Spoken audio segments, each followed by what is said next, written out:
All right, so yesterday we finished up talking about alpha alkylation, where we said if you have a ketone or an aldehyde with alpha protons, you can treat it with a strong base. That base will form an enolate that can act as a nucleophile and do simple SN2 chemistry, and your electrophile has to be a primary or a methyl electrophile, right? So going back to first term.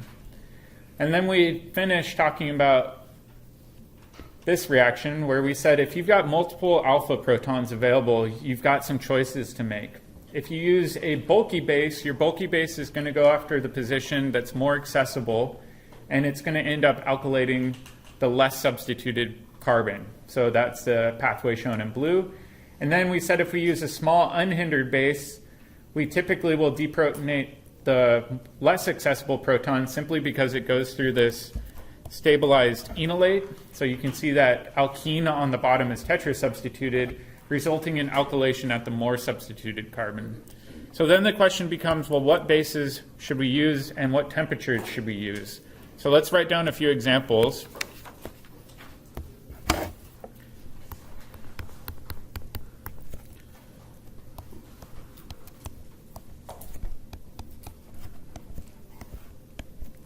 So the first one we'll do LDA and negative 78 degrees Celsius, followed by our electrophile. Will that result in alkylation at the more or less substituted position? Less substituted. LDA is a very bulky base. Does anybody know why I have negative 78? That's oddly specific.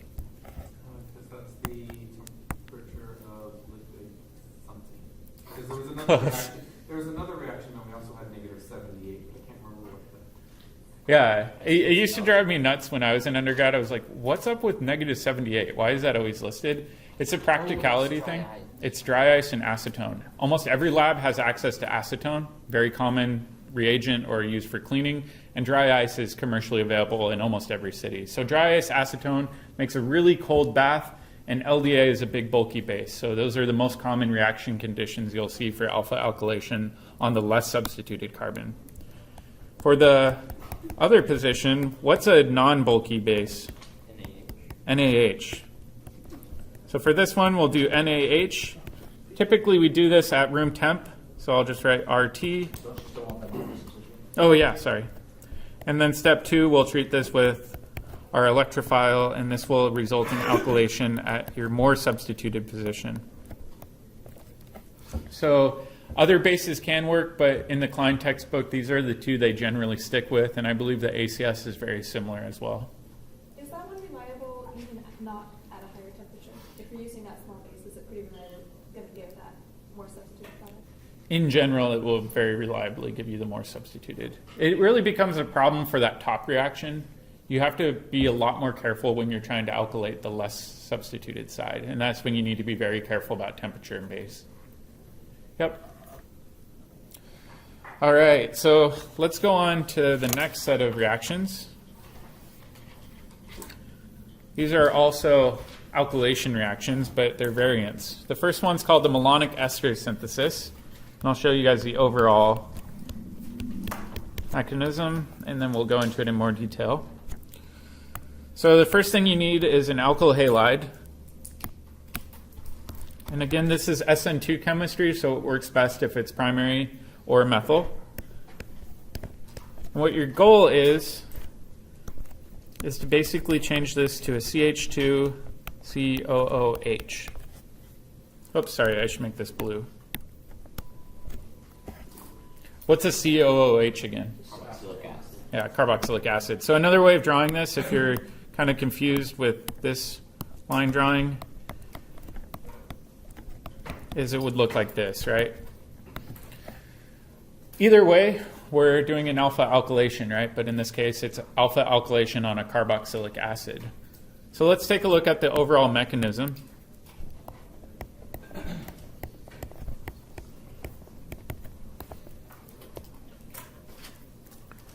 And we start out with this ester, and bonus points to who can name it first.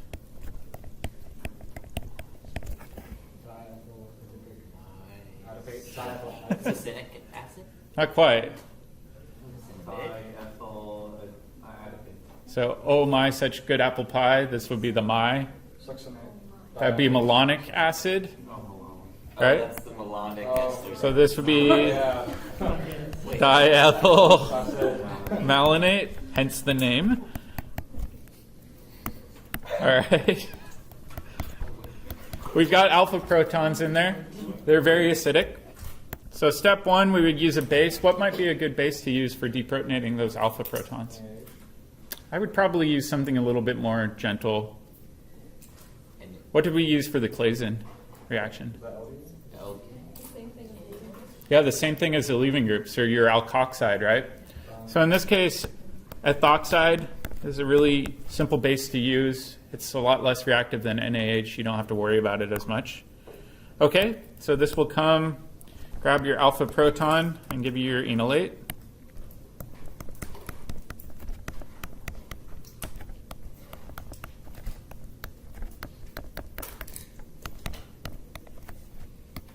All right, and now we can toss in our alkyl halide. And like I said, this should be primary or methyl, ideally.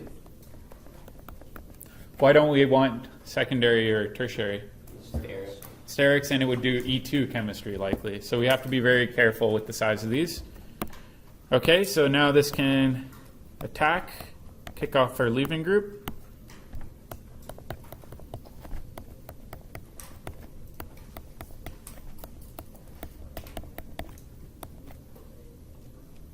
And now we've got this R put on there. All right, so that's step 2. Step 3 is going to be multi-step, but I'm going to shorthand it with multiple arrows. What happens if we treat this with strong acid? Probably carboxylic acids. Carboxylic acids, right? So we can change our esters on each end to a carboxylic acid. I'm not going to show all of the arrow pushing just for the sake of time. And we'd end up with a diacid that looks like this. All right, now I'm going to redraw this diacid a little bit differently. I'm going to use this equivalence arrow.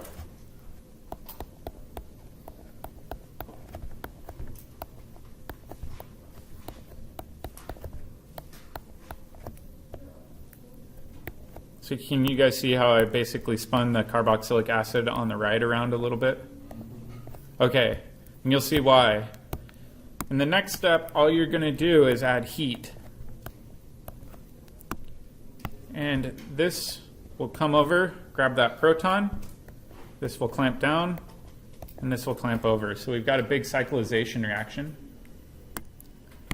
This entire group is therefore acting as a leaving group. Right? It's getting kicked off.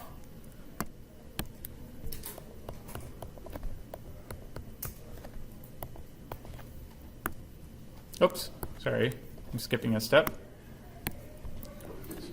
So now we've got this enol with this R group hanging off. And our leaving group is CO2 gas. These diacids with the CH2 spacer, if you apply heat to them, will typically blow off carbon dioxide very quickly. All right, and then we've got this enol, which we saw a lot of in our other chapters. We know this will quickly tautomerize to our enol, or sorry, to our carboxylic acid. So again, I'm not going to show the full tautomerization step because we've seen that quite a bit already.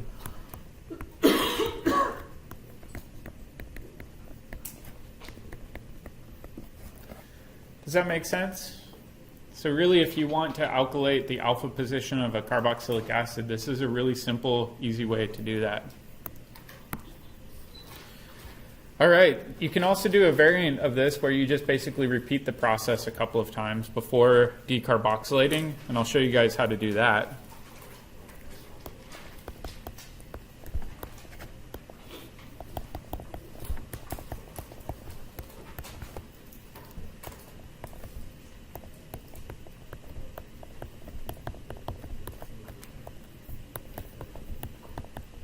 So we did mono substitution before, but let's take a look at di substitution.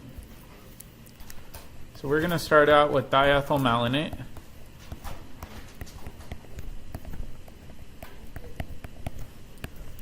What was the first step?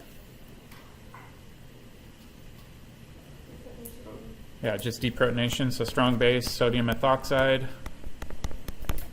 Step 2, we can treat this with our electrophile, so I'll color code this. In our previous one, we used a blue R. But we don't want to decarboxylate yet, so don't do acid yet. At this point, we have another alpha proton available. So we can do sodium methoxide again, reform our enolate. And then step 4 will be to do this one more time, but with a different R group.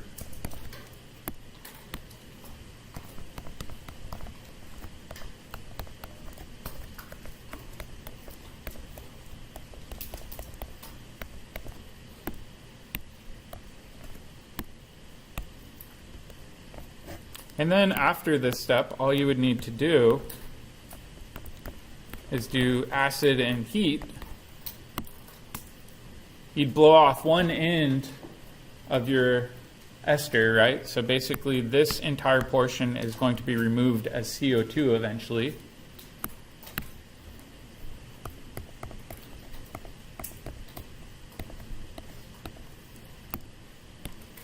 And you'd end up with a new carboxylic acid. So this is another strategy to do. However, you have to be very careful with the order of addition, right? So consider your electrophiles. Which electrophile would you want to use first and why? Probably this small one. Yeah, exactly. Use your less hindered electrophile first. Or sorry, am I getting this backwards? Yeah, I think you want to use your less. I'm getting all brain mushed right now. So be careful.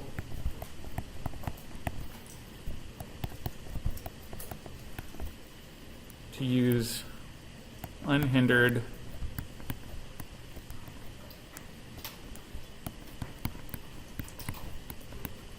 electrophiles.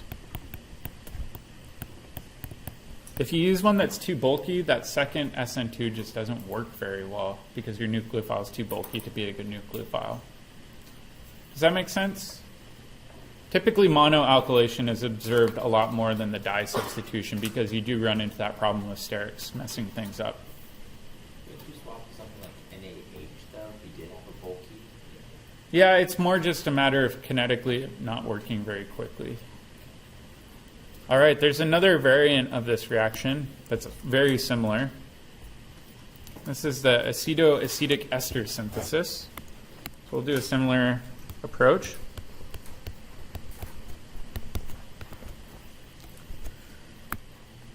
So the malonic ester synthesis was used for alkylation of the alpha position of carboxylic acids. This one is for alpha alkylation of ketones.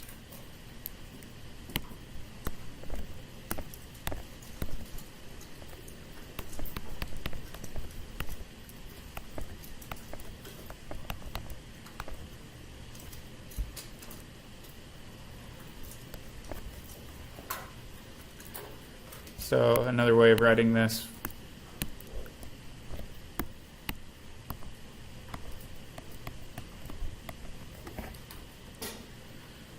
would be your ketone, and this alpha position now has an R group coming off. So let's do the full mechanism again.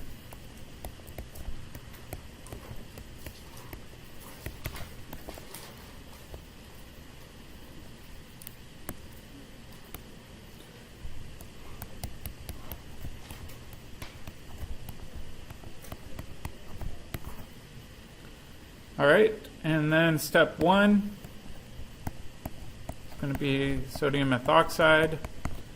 Step 2 is going to be reaction with your alkyl halide. And then step 3 is going to be acid and heat. So I'll give you guys a minute to see if you can work through the mechanism on your own, but once you're done, check with your neighbor and see if you agree.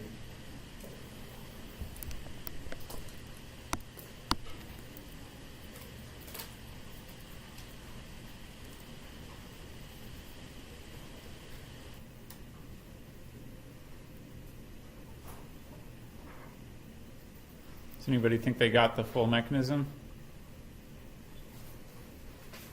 All right. So let's work through this as a class. This is very repetitive. First step is going to be deprotonation of our alpha proton to give us our enolate. Whoops.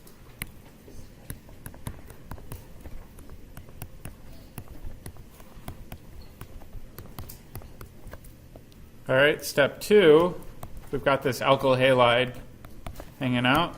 So this can come attack the alkyl halide. Do an SN2 reaction.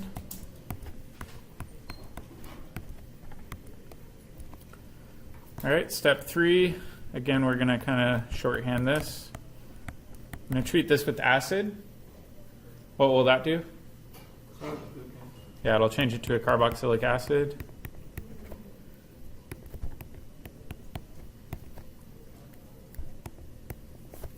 And just like before, I like to draw this a little bit differently. So I'll keep the right-hand portion the same.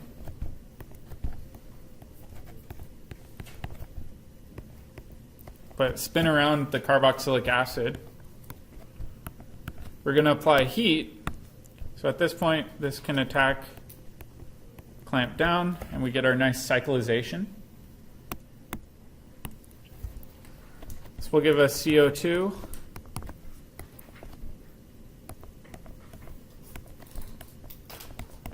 Plus our enol. Then we said our enol will quickly tautomerize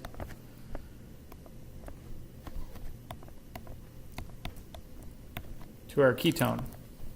I'm going to clean this up a bit. So really, our desired product is just going to have an R group off of the alpha position of an acetate group, right? So every time you do this, you're going to end up with an acetate group coming off. All right, so let's go ahead and fill in the box, and then I'll give you a hard problem. Everybody loves the hard problems. All right, so let's throw a curveball.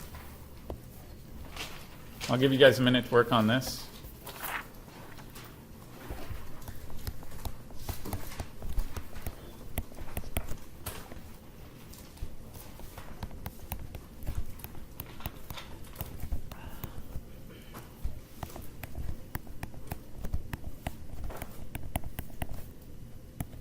All right, so for this reaction, first step will be NaOET, sodium ethoxide, followed by, let's do methyl iodide, and then acid and heat.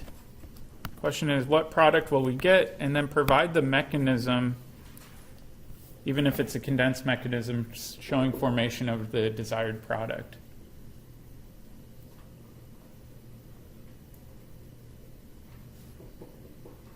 I'll give you a hint too. This might involve more reactions than we covered just today.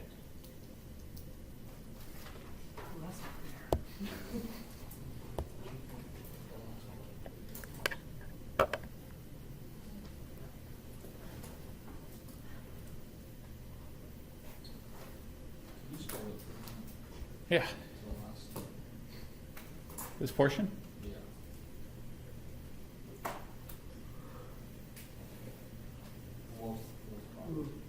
What's that? This product down here was our final product.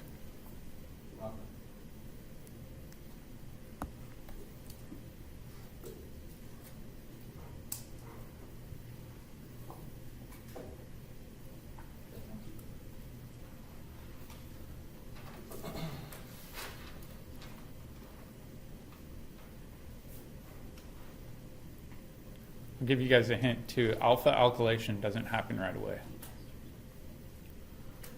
Well, then I'm already wrong. Then you're already wrong.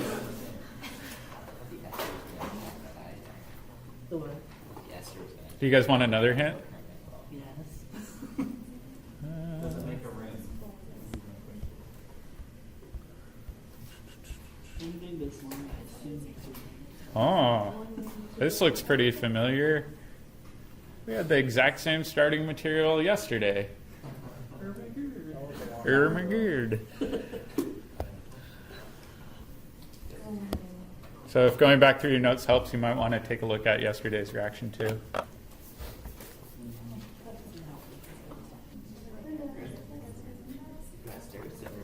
So is it racemic? No, I think it's locked into a ring. I think it's nice. No, it would be RS racemic. would be up or down. Mm-hmm. Yeah. We're up or down, right? This would be up or down. It's locked. Oh, sorry. I was looking at the. I was still looking at the before. All right, let's do this one as a class. I think most of you are pretty close, if not done completely. So we've got diethyl adipate here. We've got alpha protons, and we've got sodium ethoxide. So we know the first step is going to be formation of our enolate.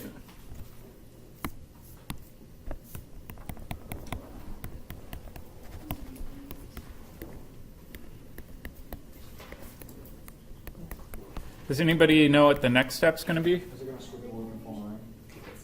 It can attack itself, right? So even before it gets a chance to do the alkylation, you're going to do an intramolecular clason. Okay, so we'll do this attack. We're going to be forming a 5-membered ring.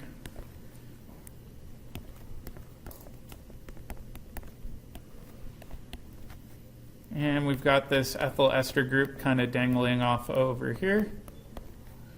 Okay, what do you think the next step's going to be? The malicious shove. We're going to kick off this ethoxy group. So we're in good shape.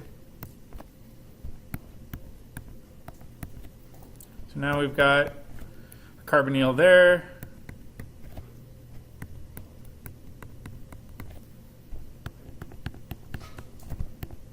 All right, now what? Carbon. Turn into a carboxylic acid. Not quite. No, you want to We've got ethoxide around, right? What can that ethoxide do? make another even. Make another enolate. With the clason, we had to quench it in the end. In this case, we're not quenching with acid at all, but we do have an alpha proton right here. So this ethoxide can grab the alpha proton and reform your enolate.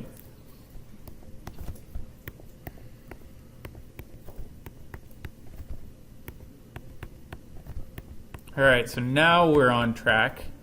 There's really nothing more we can do at this point, right? We're essentially out of options.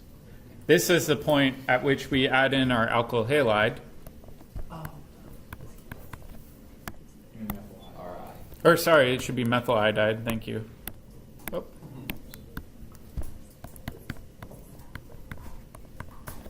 Okay, so we'll have this attack, kick off our iodide, and we've got our alkylation product.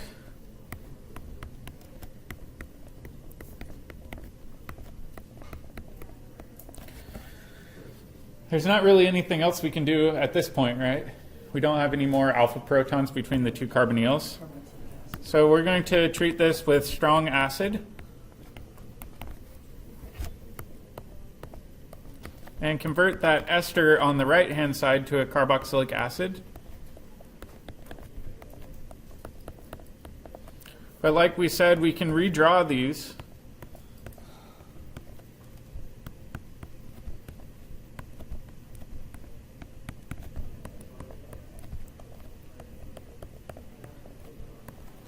So that proton coming off the carboxylic acid is closer to the adjacent carbonyl. Then this can attack. This can clamp down. This can kick over. And then at this point, we'll end up with an enol.